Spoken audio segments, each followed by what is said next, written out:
And welcome to another Humboldt Tea Time. And my guest this week is Marnie Atkins. And Marnie is a legend in Eureka and indeed all around Humboldt County.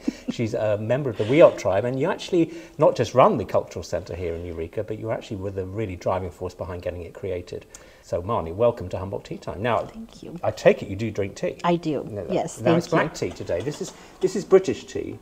This is called PG Tips. PG Tips. Which is a famous brand. Ooh. And in fact, they used to have chimpanzees advertising it until I think they decided it was a bit too cruel. Oh. So they stopped doing that. I didn't realize that chimpanzees drank tea. No, well, no, neither did I. But please help yourself to milk and sugar. Thank you. Can I try it without? You can. Oh, absolutely, yes. Yeah. It is very dark. Our last guest actually had lemon and ginger tea, but this is just regular black tea. Oh, that's nice. Yeah. I'm okay. Thank you. That way. Well, Marnie, thank you for joining us. It's so nice to see you and to meet you.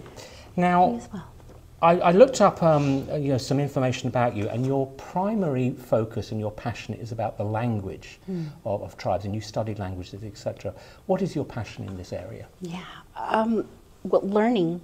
I am a learner of Sulatlak. That's the name of the Wiyot language, the Wiyot people's language. Yeah. Whatever I learn, I like to pass on. I look forward to the days where we can communicate with each other in our language, and I hear other indigenous languages being spoken, and people are communicating in the language, and I just think that they are amazing people, and I want to do that one day. Now, you grew up here in the area. Were your parents involved in tribal council or tribal issues, etc.? Is that where your passion came from, or is this something you discovered for yourself? I think it's a little bit of both. My father was on tribal council years and years and years ago, I think, so there was that, but then I also think just my own accord of wanting to be more involved with my tribal government and the initiatives that the tribe takes on and pursues for tribal citizens. But where did your passion come from? I mean, was it something you were very aware of as a child growing up about what your heritage was, or was it something that you had to really go out and learn for yourself? I remember being in the Native American Club, and they might have called it the Indian Club back when I was a kid, but and I always found it a little funny that there was a club, but I also found it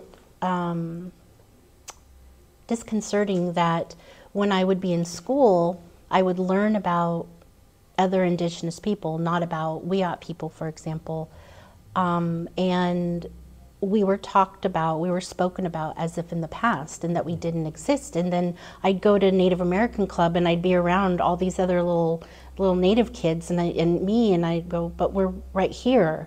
And I think that started my curiosity because it was confusing to me, that here I am, a living, breathing Native person, and there's no kind of acknowledgement or it's like past, or you're gone, or you don't really exist anymore. I think as a young kid, you kind of start to roll that around with your identity. It was around middle school, and in middle school we start to really wrestle with our identity and what adults tell us, whether it's true or not. And so that, I think, is the early spark for me to pursue that. At some point in your life, you actually moved to Alaska, didn't you? I did. Yeah. My goodness, you did research. Now, when you were there, were you meeting from the other Alaska? It's the Inuit, I think, in that particular area, and other different tribes. And were you involved in your researching the history, etc., of other tribes when you were out of the area? Yes, I did not join a Native American club there. We were only there for about 6 months. Oh, okay. Yeah, so, and I went to, it was middle school. That was a heck of it was during the time of history where there was a lot of jobs up in Alaska, and my mom wanted to go up there and start something new, and look for work, and she wasn't able to find work, so we ended up moving back to northeastern California, Alturas, California, very rural, and I kind of grew up the rest of my teenhood there, and there I was involved more with Native community, and yeah. And it was from there that you really discovered your passion for the language, because that's actually what you studied. Yeah. You went to, I think, up to Oregon for a while to study.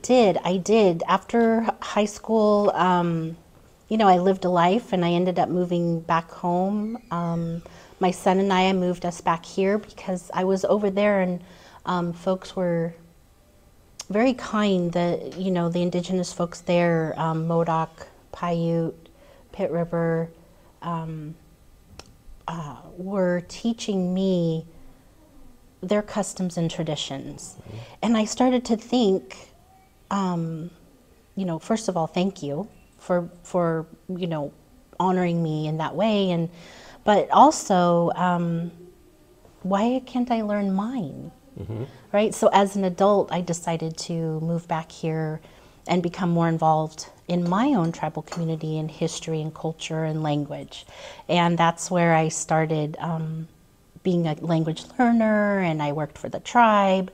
And then, yep, I decided to go back to school as a non-traditional student and ended up at University of Oregon studying language teaching specialization. And I always put the little native in the parentheses there because I took a lot of linguistics classes and learned how to make teaching and learning materials to better support language learning. And then you did become involved in tribal council, and you have been involved in the, if you like, the politics of the tribe, etc. Yes. Yes. That must be something that's been difficult for you, because you know, driving forward your own passions, etc., but also having to do it within a wider community. Yeah. It definitely it can split you because you know, politics. I'm not a politician at all. I don't know how to do, you know, the big fundraisers and, you know, have dinners and plate dinners. I'm just like, look, I got some things I need to get done. You want to see them get done too? Okay, let's get them done together. That's the kind of leader I am. I'd rather say a leader maybe, or an elected leader, I should say, right, than a politician. But yeah, I have the opportunity, if I do it well, to move forward initiatives such as language revitalization. You know, I definitely, as a council person, advocate for that when I'm on council, for sure. Now, we're here in the beautiful Eureka Visitor Center today, which only just opened a few months ago. And we want to say a big thank you to our hosts again today. But just across from us is the Wiyot Cultural Center that you were the driving force behind opening it. And that's not been open that long, but it was a long time coming. It was a big passion of yours, and I know COVID played a big part in derailing it, etc. Yes. But how did all that come to be? Well, I think, let's see, I think that I was just, I was the what is it, you know, when you're running the relay and the last baton holder, I was the last you were baton. The last leg. Yeah, I was the last leg. And that's not always the prettiest or the easiest or the swiftest, for sure. So you count on everybody else to get you forward as much as possible. And that's what folks did for me. Past council members, any iteration of tribal leadership, and community members, elders, and youth, we all pulled together and you know, thought about what it is that we want, where do we want it, what do we want there, and then it just so happened that I lucked out that I got to be that last baton holder and see it through through the pandemic. As you said, I joke about this, I don't know if you've heard this, but I joke the best time to purchase an old building is during a pandemic. That would make sense. Because that's the we had a shortage of labor, but I didn't have but I had the materials, or I had a shortage of materials because they were sitting in San Francisco Bay, but I didn't have anybody to get them here and have labor. So it took a much longer, I think, than it would have normally, more historical conditions to get that done. But we did it. We did it. Yeah. Well, congratulations. Thanks. Now, what is the centre for? I mean, I know it's a gallery, but it is also used as a space, not just for the Wiyot community, but also the community at large. Yes. Yeah, it is. We are the fits that we've kind of had these spurts of starting and stopping and you know, because of personnel issues and things like that, you know, for the longest time it was just me. And now most recently I've hired on a new cultural center assistant, so I'm super jazzed about great. that. And they're going through training. I hope to hire another person soon, and they'll go through training, and then we will be open more often, more consistently. And it is a space in my mind about education and outreach and enrichment. So, and that all of those could be for whether they're Wiyot people or non-Wiyot people. It absolutely could be for anybody. And I'm looking forward to, I already have ideas to have programming, you know, specifically for Wiyot people to come and, you know, maybe learn how to make a necklace or learn how to make an eel hook, you know, something like that, that you might not normally be able to learn maybe from your family, but together as a community we can learn together and teach each other. But then I also want to have programming that invites the community and the non-Wiyot community, where they can come and learn about our history and our culture and our language, and engage in a way that, you know, has not been in public schools. Like I said earlier, right? I wasn't there. I wasn't in the history books, and here I was, a little Wiyot kid going, wait a minute, hi, I'm right here. So, you know, educating folks about that who might not have heard that growing up or in their schooling. And I think partnering, we do a lot of partnering and collaborating together with the community, whether it's with organizations, the City of Eureka, the City of Arcata, the County of Humboldt, federal, state agencies. It's a wonderful place to do that work together and to collaborate through with each other. Well, it's been a great success for you, and it's something that you must be enormously proud of. I am. I mean, I know you say that other people were driving this forward as well, but you were really the linchpin that made it happen. The linchpin. Wow. Well, sounds a bit nefarious. We'll stick with the last leg. Yeah, the last leg. But what's going to be next for Marnie? What's your next passion that's going to really, that you're driving towards? Wow, that's a really good or question. running towards? Running towards. Let's see. I don't know. I think it's just carrying on. Mm-hmm. I don't think we're done. I mean, certainly, you know, we're opening, we're having staff, we're developing, but I don't think we're done yet. So I think it's carrying on and making sure that what the Wiyot people want to see happen in their space happens, and that continued education and outreach happens with the larger community. Yeah. And of course, the Wiyot tribe is just one of many tribes in this area. Mm-hmm. The Yurok is also very well recognized and well known. Do you partner together in teaching and learning, etc.? Yes and no. So we have in the past, and one of my hopes is, I don't know if you know this, but there are a lot of Yurok children and adults, obviously, that live in Wiyot ancestral lands, because this is where the jobs are, right? This is where they are. And as well as Hupa people, as well as Karuk people, as well as Taloa people. You know, there are all kinds of indigenous people in Wiyot ancestral lands.